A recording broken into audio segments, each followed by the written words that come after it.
আসসালামু আলাইকুম। আমি doctor ATM Rezaul Karim, cancer চিকিৎসক হিসাবে কর্মরত আছি গণস্বাস্থ্য হোমিওতে। আপনারা জানেন ক্যান্সার রোগের কোনো চিকিৎসা নেই, ক্যান্সার হলে মানুষ মারা যায়, এটাই স্বাভাবিক। কিন্তু আজকে আপনাদের সামনে পরিচয় করে দিব এমন একজন ব্যক্তি যিনি নিজেও একজন পল্লী চিকিৎসক। ওনার নাম হলো ডাক্তার মানিক লাল। ওনার সাথে একটু আমরা পরিচয় করে দিই। ওনার সর্বপ্রথম ছিল কোলিলিথিয়াসিস, যেটাকে আমরা পিত্তথলির পাথর হিসাবে আমরা বর্ণনা করি। ওখানে ওনার কার্সিনোমাটা ধরা পড়ছিল। উনি দীর্ঘ 4 মাস আমাদের এখান থেকে ট্রিটমেন্ট করছে। ট্রিটমেন্ট করার পর ওনার রেজাল্ট সম্পূর্ণ ভালো আসছে। উনি এখন আমাদের ফলো আপ সেশনে থাকবে যাতে এই ক্যান্সারটা ফিরে না আসে। তো আজকে ওনার সাথে আমরা একটু পরিচয় হয়ে নিই।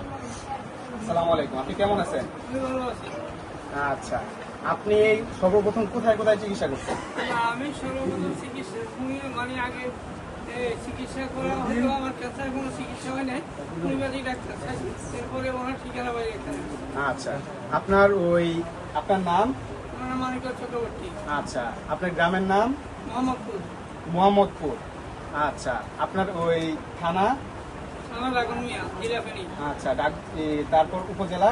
দাগনমিয়া। দাগনমিয়া, জেলা? ফেনী। ফেনী। আচ্ছা, আপনার ছেলে উনিও সম্ভবত আমাদের মেডিকেল পারপাসে আছে। আচ্ছা, হ্যাঁ, আপনার নাম? উনি একজন মেডিকেল। আচ্ছা, উনি আপনার কি হয়? আপনার বাবা। আপনার গ্রামের নাম? মোহাম্মদপুর। ইউনিয়ন? 4 নং। আচ্ছা, আপনি কোথায় আছেন?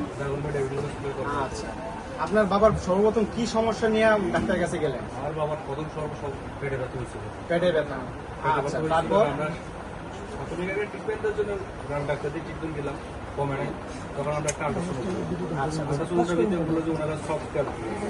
আচ্ছা, তারপর আমরা সফট ক্যালকুলেশন মেডিসিন দেওয়ার পর ওনার দিন কমে নাই। তারপর আমরা দিলাম একটা সিটি স্ক্যান করলাম। সিটি স্ক্যান আসলো যে গলবাটার একটা মাস আছে, মানে টিউমারের আছে। টিউমার থেকে ক্যান্সার সরাই দিচ্ছে। তখন আমরা অনেক ডাক্তার দেখালাম, সার্জারি করার জন্য প্রস্তুতি নিলাম। নেওয়ার পরে আমি আরেক লোক মারফতে খবর পেলাম যে গণস্বাস্থ্য হোমিওতে এই ক্যান্সারের ট্রিটমেন্ট করা হয়। খাওয়ানোর পরে বাকি উনার যে আজকে যে রিপোর্ট, ওনার 4 মাস ট্রিটমেন্ট করানোর পরে আমাদের যে রিপোর্ট যেটা আসছে, সেখানে ওই সিএ যে আমরা যে রিপোর্ট করানো হয়েছে সেখানে আগে ছিল 230 প্লাস ছিল, আর আজকে 242 ছিল। আজকের রিপোর্টের অবস্থা দেখেন, আপনারা সবাই নিজ চোখে দেখেন। আচ্ছা, এটার পিছনে আবার আরেকটা রিপোর্ট আছে, সেটাও আপনারা দেখে নিতে পারেন।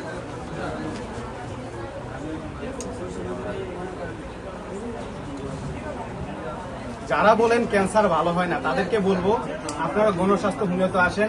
বিশেষ করে ক্যান্সার গবেষক ডাক্তার এস.এন. সরোয়ার, ওনার নাম লিখে সার্চ দিলে ইউটিউব, ফেসবুক, টিকটক, যেখানে আমাদের প্রায় 5,500 বেশি ক্যান্সার রোগী সুস্থ হওয়ার রেকর্ড আছে। যেখানে জি, আপনি কিছু বলবেন? রেকর্ড আছে ঠিকই, কিন্তু আপনার ঘরের ওষুধ হালারি যেতে হইল না। ঘরের ওষুধ বিকালে খাইলে আমি ভোর 4টা থেকে ওষুধ স্টাডি করবো, তাহলে আপনি এভাবে স্টাডি করার আছে কিছু। হ্যাঁ হ্যাঁ, নিয়ম মতো ওষুধ খাইতে হবে। ক্যান্সার রোগী সুস্থ হয় না এই কথার কোনো ভিত্তি নেই, ক্যান্সার ভালো হয়। আপনারা আসুন, গণস্বাস্থ্য হোমিওতে আসুন, যার পরিচালক ক্যান্সার গবেষক ডাক্তার এস.এন. সরোয়ার। সবাই আমাদের জন্য দোয়া করবেন, ওনার জন্য দোয়া করবেন। আসসালামু আলাইকুম।